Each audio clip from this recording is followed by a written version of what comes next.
আৰে আপুনি কথা এটা গম পাইছেনে নাই? বহুত ডাঙৰ কথা এটা হ'ল নহয়। আৰে কি হ'ল?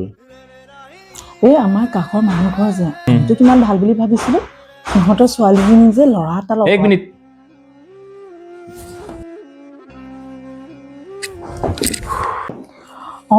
এইটো তুমি ভাল কৰিলা, নহ'লে কিবা কাৰণত বাহিৰত শব্দ গ'লে ডাঙৰ কথা হ'ল হয়।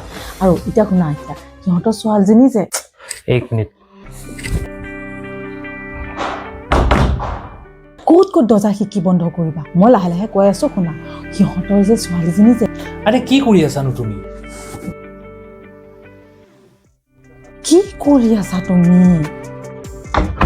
আৰে দৰ্জাখন ভালকে মাৰিব দিয়া, দৰ্জাৰ পৰা আৱাজ বাহিৰত যাব পাৰেতো। আৰে লাহে লাহেতো মই কৈয়ে আছো ন, আৰু ঘৰত কোন আছে যে কোনোবাই শুনি ল'ব।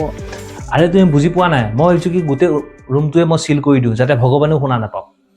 আৰে কিনো মূৰ্খ নিচিনা কথা কৈ আছে। কোনোবা মানুহে যিমানেই লাহে লাহে কথা নকওক, ভগৱানৰ পৰা লুকাব পাৰিব নেকি? আৰে তুমি জানাই যদি পৰৰ সমালোচনা কৰাটো কিমান ডাঙৰ এটা পাপ, তেনেহ'লে তুমি কিয় কৰি আছা?